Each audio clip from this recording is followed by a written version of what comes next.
Teman-teman, nah saya ingin memperkenalkan seorang yang hebat loh. Ini yang luar biasa. Sebentar ya, yuk ikut sini yuk.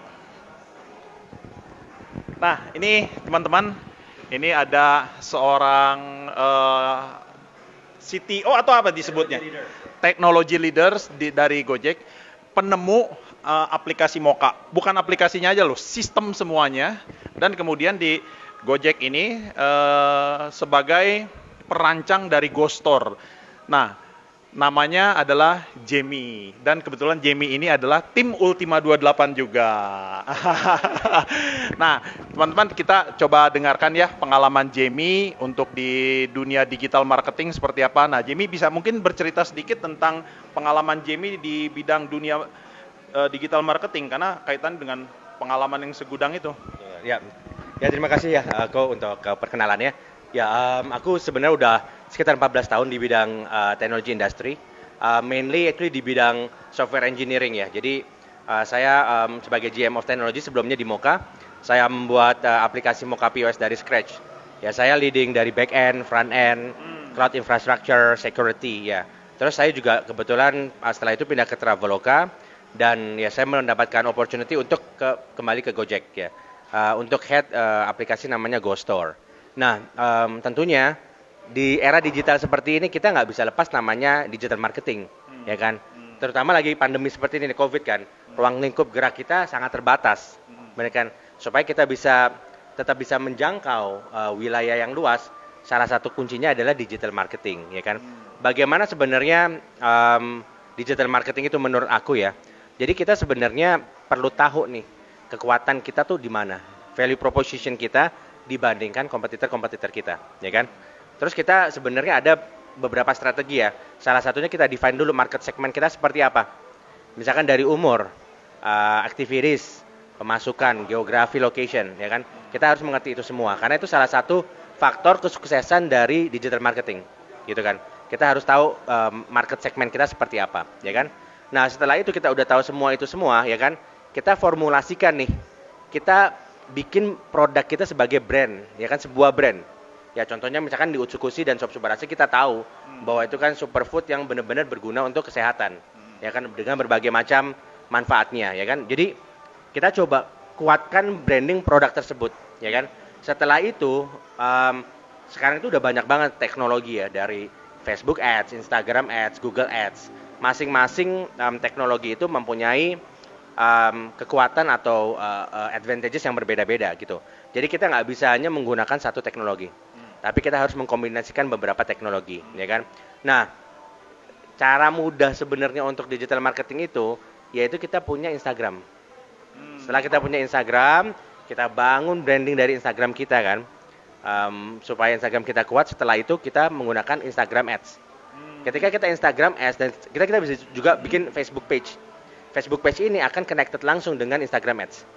Ya, setelah kita udah punya Facebook page dan Instagram Ads, satu kali kita beriklan, ya, baik itu misalnya di Facebook Ads atau Instagram Ads itu maka akan menjangkau seluruh ekosistem, baik Facebook dan Instagram.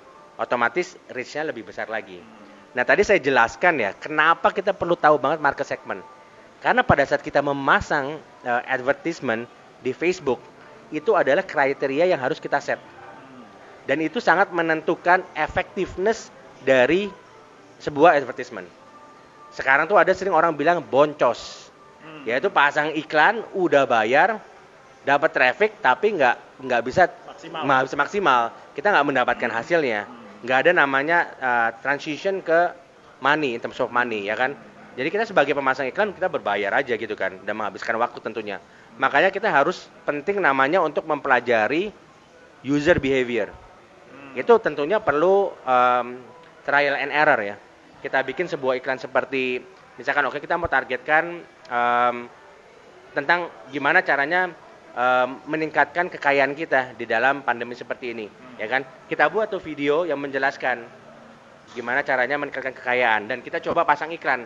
Kita targetkan, oke, biasanya itu yang productive age, misalkan dari umur 30 sampai 40 tahun, yang pekerja atau businessman, ya kan? Masing-masing iklan itu harus kita tahu targetnya tuh siapa. Kita pasang iklan kan, terus kita monitor. Kita lihat behavior dari usersnya ini seperti apa. Ya, dan tentunya data-data yang ada ini sangat penting untuk kita pelajari.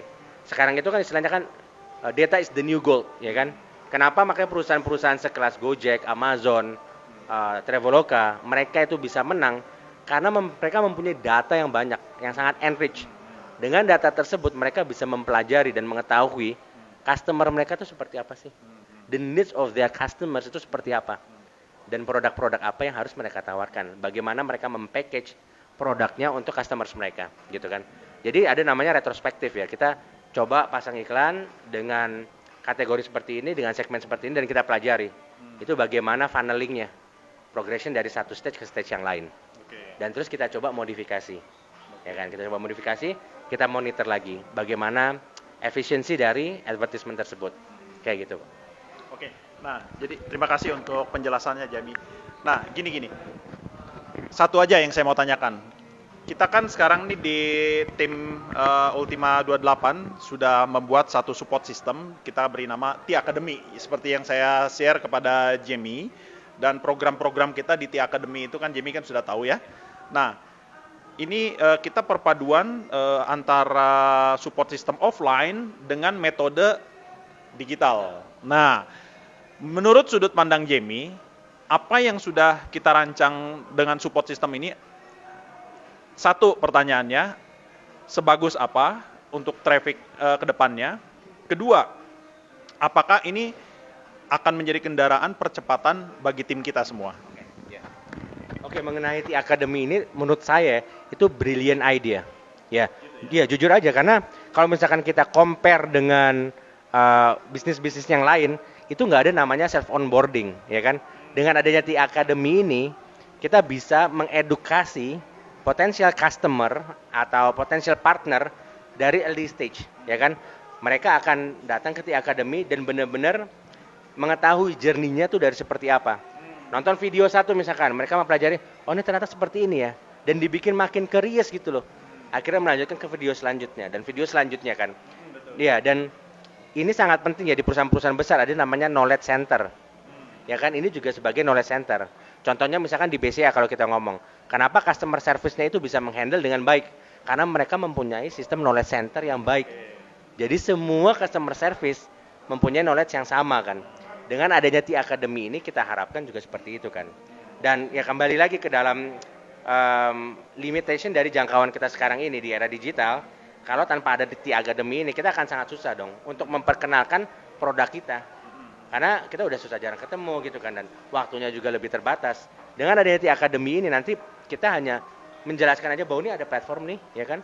Kamu coba ikutin journey experience-nya, atau itu bisa dibilang namanya self onboarding. Jadi bagaimana kita menyediakan platform untuk enable user self onboard dari memperkenalkan produknya, mengetahui manfaat-manfaatnya hingga sampai join, bahkan hingga sampai profit. Seperti itu self onboarding ya. Ya mungkin satu masukan dari saya nanti perlu diperhatikan kembali mengenai digital marketing, yaitu bahwa kita harus mempelajari bagaimana visitors yang datang ke T-Academy ini behavior-nya seperti apa. Karena mungkin dia datang nonton satu video udah, atau nonton video kedua udah, ya kan? Jadi kita harus mempelajari namanya funnel. Perjalanannya itu seperti apa? Kenapa dia stop di video kedua? Kenapa dia stop di video ketiga? Berarti perlu ada improvement. Dan dihubungkan lagi dengan segmennya. Akan lebih bagus kalau kita bisa mempelajari visitors ini umurnya berapa, bisnisnya berapa, aktivitiesnya apa. Itu yang Google lakukan. Makanya kenapa Google itu men-track semua data kita. Ketika kita visit sebuah website, dia tahu bahwa kita umur 35 misalnya, hobinya aktivitasnya engineering, sepedahan, dia tahu. Setelah kita pindah ke website lain, itu langsung udah ada iklannya. Seperti itu. Jadi sangat penting jika kita mempelajari user ya. Gitu. Itu sih mengenai T-Academy ya. Satu lagi. Strategi 6x6 menurut Jamie gimana? Oke. Strategi 6x6 itu sebenarnya kalau menurut aku ya sangat efisien. Karena apa? Karena sekarang itu kita susah menjelaskan dong. Kita bisa menjelaskan lah bahwa ini keuntungannya seperti ini. Nanti kalau kamu join keuntungannya seperti ini gitu kan. Dan permasalahan yang awal sekarang ada yaitu modal. Orang mikir dulu nih, mau join nih, aduh harus bayar dulu nih kan. Tapi dengan ada 6x6 ini, kita menyediakan sebuah platform untuk simulasi kan. Jadi kita bisa mencari 6 orang pilihan terbaik kita untuk dia join ke sistemnya, dan 6 orang ini mencari 6 orang lagi dan seterusnya, ya kan?